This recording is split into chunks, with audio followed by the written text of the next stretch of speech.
So Philiswa, welcome to the SAWIL Trailblazers Awards interviews. My name is Seipati Mokhuoa and I am the Chief Executive. Dr. Andrew Brough over here is my co-pilot from the Brough Institute. What an honor it is to have you as one of the Trailblazers. In a short, as much short version as possible, because you've got quite an extensive profile, tell us who Professor Philiswa is and what earned her a seat at this table. Okay, Professor Philiswa is from Flagstaff in the Eastern Cape, in a small town down there along the coast. And she did her primary school and high school in the village, one of the villages in Flagstaff. And she then do her further the studies by going to UKZN, where she enrolled for BSc chemistry and all the way to honors. And then she moved to University of Johannesburg, where she did her PhD. And currently she's still with the University of Johannesburg being a professor in analytical chemistry. And what brought me here is one of my very close friend called Andiswa Chefu. And we were together in UKZN.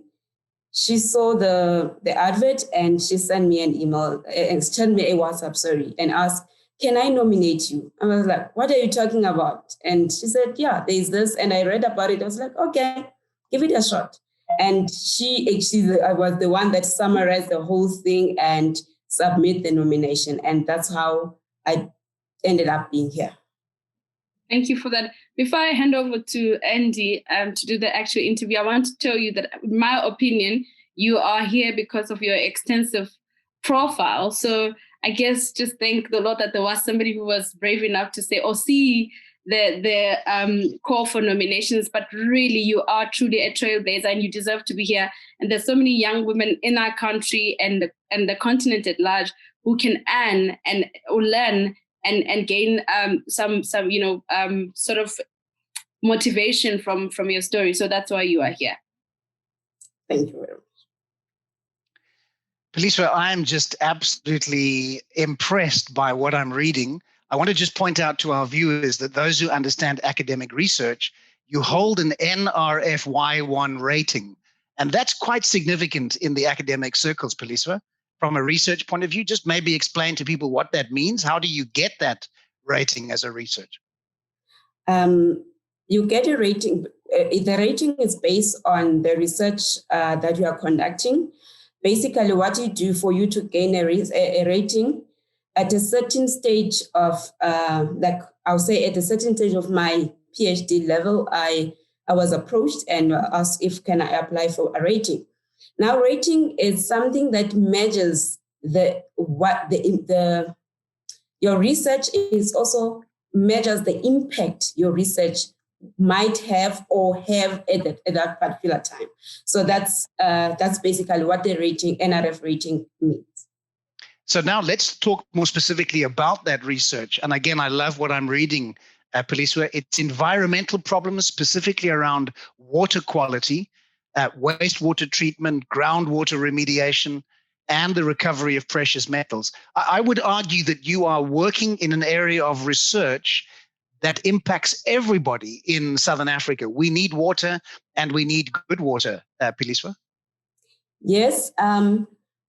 My research mostly is it's based on it has a social impact, because when we look at water, if our water is contaminated, it means our community is not safe.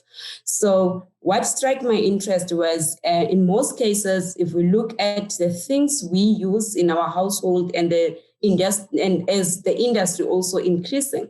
So those things, they are good, but they also have impact on the environment. So it's important to understand the quality of the water we take, and also looking at the differences between the urban areas and the rural areas. That's what also motivates why we have to look at groundwater, because most of the rural areas in South Africa, they depend on groundwater. So now the question is the groundwater safe for them to take it? So that's what my research is all about. And you're working specifically around using nanomaterials, Philiswa, is that right?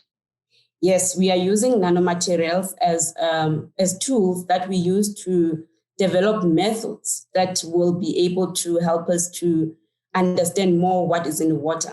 And in turn, our plan is to make sure that we can be able to use the same nanomaterials to treat the water if there is a necessity to treat the water.